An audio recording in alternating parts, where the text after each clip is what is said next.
j'interpelle plus précisément le chef de l'État parce que nous nous sommes retrouvés faibles face à la violation de la législation du Code du travail en République gabonaise.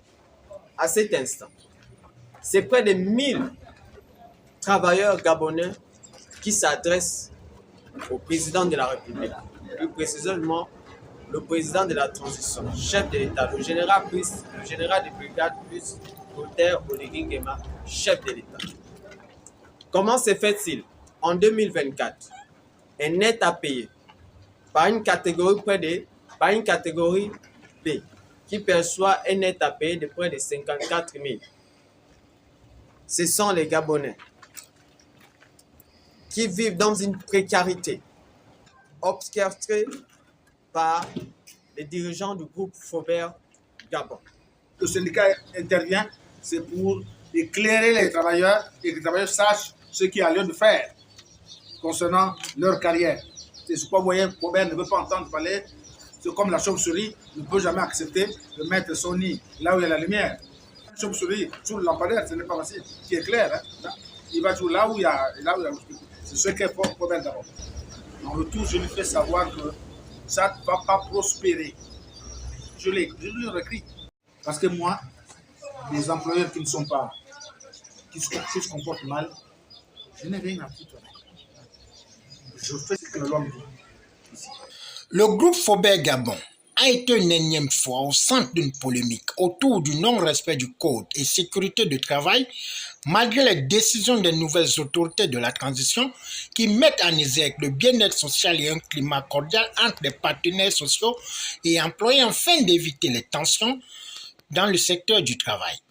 C'est dans ce cadre que le siège de la Confédération démocratique des syndicats autonomes, CDSA, situé au premier arrondissement de la commune d'Ovendo, a permis aux agents chosifiés et maltraités de Faubert Gabon de faire l'actualité le samedi 10 août 2024. Cette trouvaille nous amène à une réflexion et aussi à en informer l'opinion nationale et internationale sur les situations qui prévalent au sein du groupe Faubert Gabon. Donc, nous dénonçons avec la dernière énergie que Faubert Gabon ne veut pas entendre parler de la présence syndicale au sein de ces établissements. Donc, il y a des atteintes, il y a des violations du droit syndical au sein du groupe Faubert Gabon, parce qu'il se dit que si le syndicat existe, sinon il ne va plus continuer à exploiter les travailleurs. Et c'est sur cette base que nous avons introduit cette année une plainte au comité de la liberté syndicale et à la commission de normes internationales du travail à Genève, donc au bureau international du travail, où j'ai séjourné pendant 2 semaines. Et cette plainte est dirigée contre le groupe Faubert Gabon pour atteinte et violation à la liberté du droit syndical des travailleurs Faubert Gabon et du mouvement syndical en général. Bien, c'est parce que depuis septembre 2023, les différents établissements du groupe Faubert, les travailleurs sont membres à part entière de la CDSA. Et nous avons organisé une grève le 30 octobre 2023. À l'issue de cette grève, nous avons été appelés au ministère du Travail pour parler de négociations. Mais fort malheureusement, l'employeur ne se résout pas aux négociations qui devaient avoir lieu à l'issue de cette grève. Jusqu'à ce jour, il n'y a aucun procès-verbal. C'est ainsi que, pour nous, ça a été une difficulté. Et cette difficulté, nous l'avons relevée parce qu'à l'heure actuelle, nous avons contrôlé l'employeur et nous avons élaboré un cadre structuré du travail de leçon et du dialogue social, à partir duquel tous les problèmes de différents établissements qui constituent Faubert Gabon doivent être traités de manière groupée. Parce que cela se passe dans certains autres établissements. Donc, nous avons déposé cela le 7 juin à l'employeur avec l'observation de 2 mois. Mais là, nous sommes arrivés à la fin de la période de 2 mois.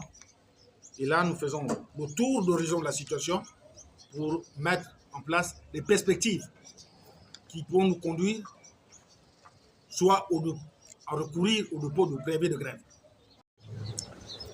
Nous nous adressons, les travailleurs de Fobert Gabon, par le truchement de leur organisation syndicale, la CDA, demande au gouvernement de faire en sorte que les droits syndicaux soient respectés en faveur des travailleurs. Qu'aucun employeur ne peut se refuser de la présence syndicale en milieu de travail. Parce que syndicat veut dire travailleur. Et les questions sociales sont traitées par le syndicat qui regroupe les différents travailleurs des différentes entreprises. Et que pour nous, avoir un employeur qui est anti-syndical, et c'est le seul à l'heure actuelle qui est anti-syndical sur la place du Gabon. C'est le seul employeur qui est anti-syndical sur la place du Gabon. Nous ne pouvons pas l'accepter. Donc nous demandons au gouvernement de prendre cette responsabilité, de faire en sorte que la législation de travail soit appliquée et que la présence, l'existence syndicale ne soit pas compromise par des employeurs comme Fobert Gabon.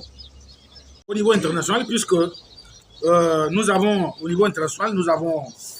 introduit la plainte. Nous avons introduit la plainte au comité de la liberté syndicale et à la commission de normes internationales du travail contre cet employeur, et que nous, si au niveau national les choses ne se résolvent pas, eh bien, au niveau international, Fobert Gabon et une partie du gouvernement gabonais vont être interpellés par le Bureau international du travail, par la commission de normes, où les discussions vont être récurrentes d'ici la prochaine session ordinaire de l'Assemblée générale de l'UT en juin prochain, 2025.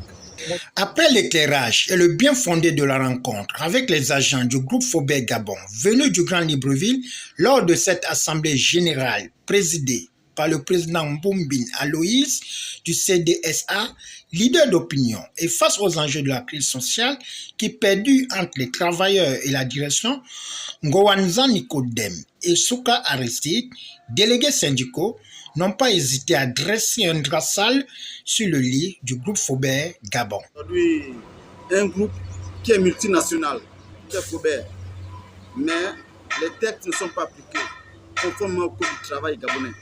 Parce que dans le groupe Fobert, il n'y a qu'un ancien qui peut dénoncer tout ce qui est dans ce groupe. Personnellement, en tant que délégué du personnel, ça me fait 9 ans dans ce groupe.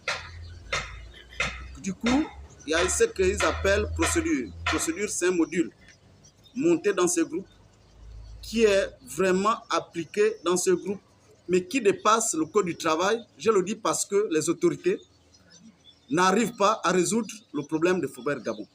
Mais aujourd'hui, nous sommes réunis pour dénoncer.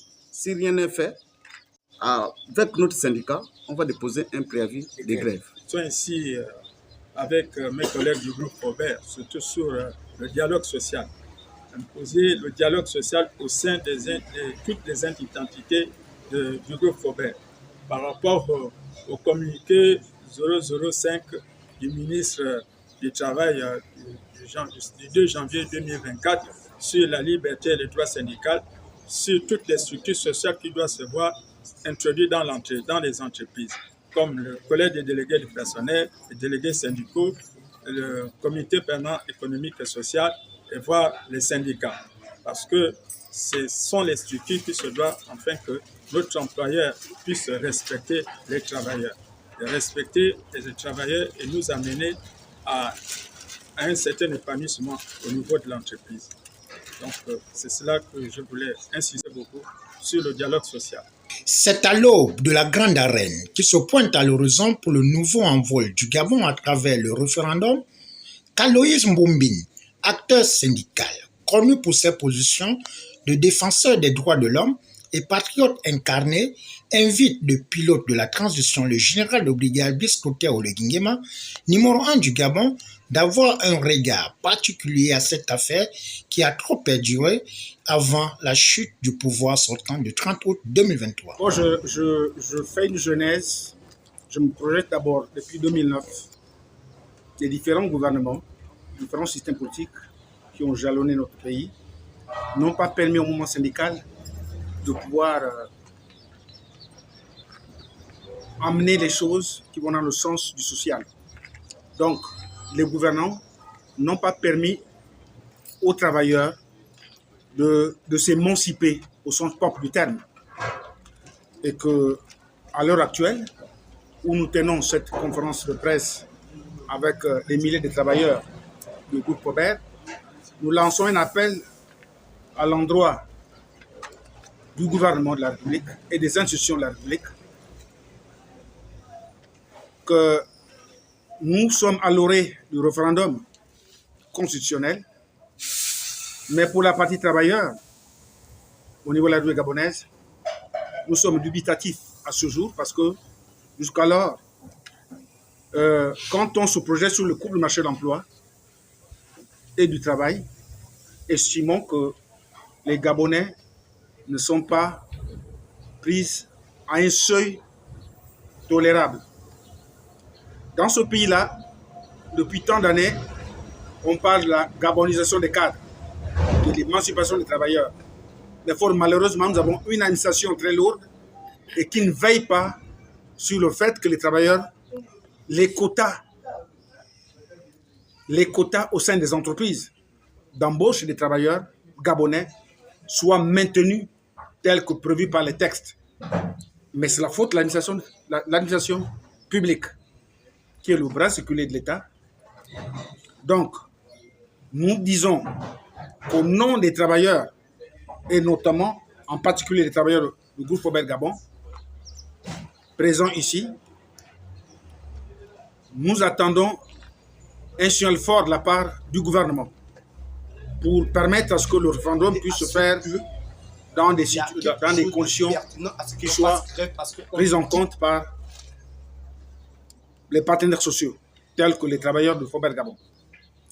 Nous estimons que ce cri de cœur à l'endroit du gouvernement va permettre à ce que le dossier Fober Gabon puisse voir le jour, parce que surtout, le plus important à l'heure actuelle, c'est l'ouverture des négociations à base du projet d'accord collectif qui a été soumis à l'employeur le 7 juin dernier.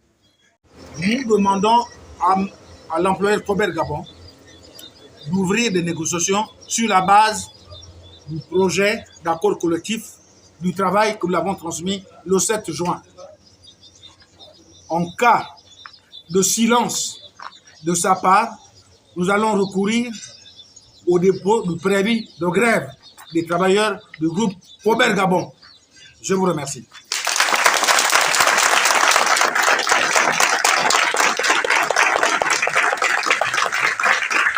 Nous notons que malgré le regard meurtri, l'espoir reste au centre des actions en invitant la direction de Fober Gabon de mettre de l'eau dans le verre afin d'éviter la paralysie de ses chiffres d'affaires. Au finish, c'est avec engagement et détermination que le CDSA et les agents du groupe Fober Gabon ne se laisseront pas distraire si rien n'est fait sur le plan national.